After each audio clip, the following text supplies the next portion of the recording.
Oi, ini kisah dari Sulawesi Tenggara. Dongeng rusa dan kura-kura. Hiduplah seekor rusa pada zaman dahulu. Ia sangat sombong lagi pemarah. Sering ia meremehkan kemampuan hewan lain. Pada suatu hari, si rusa berjalan-jalan di pinggir danau. Ia bertemu dengan kura-kura yang terlihat hanya mondar-mandir saja. "Kura-kura, apa yang sedang engkau lakukan di sini?"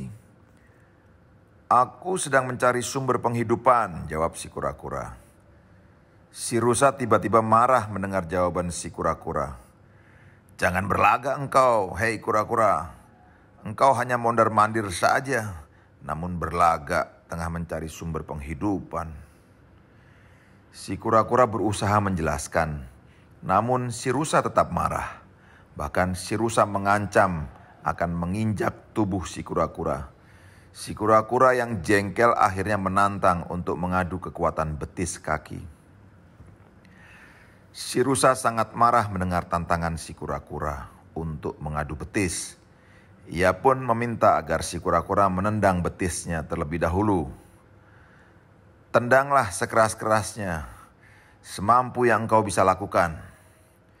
Si kura-kura tidak bersedia melakukannya.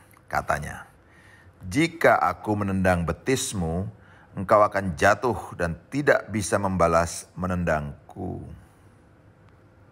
Si rusa kian marah mendengar ucapan si kura-kura. Ia pun bersiap-siap untuk menendang. Ia berancang-ancang, ketika dirasanya tepat, ia pun menendang dengan kaki depannya sekuat-kuatnya.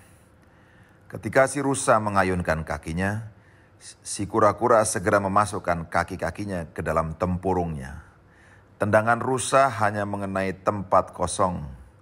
Si rusa sangat marah mendapati tendangannya tidak mengena.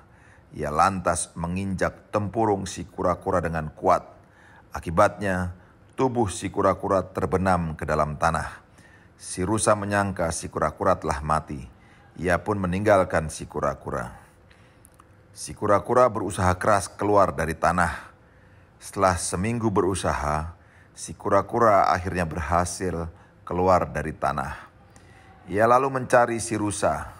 Ditemukannya si rusa setelah beberapa hari mencari. "Bersiaplah rusa, kini giliranku untuk menendang." Si rusa hanya memandang remeh kemampuan si kura-kura. "Kerahkanlah segenap kemampuanmu untuk menendang betisku. Ayo, jangan ragu-ragu." Si kura-kura bersiaga dan mengambil ancang-ancang di tempat tinggi. Ia lalu menggelindingkan tubuhnya. Ketika hampir tiba di dekat tubuh si rusa, ia pun menaikkan tubuhnya hingga tubuhnya melayang. Si kura-kura mengincar hidung si rusa. Begitu kerasnya tempurung si kura-kura mengena hingga hidung si rusa putus. Seketika itu, si rusa yang sombong itu pun mati. Pesan moral dari kisah ini adalah jangan sombong dan meremehkan kemampuan orang lain. Kesombongan hanya akan mendatangkan kerugian dan penyesalan di kemudian hari. Salam, oi.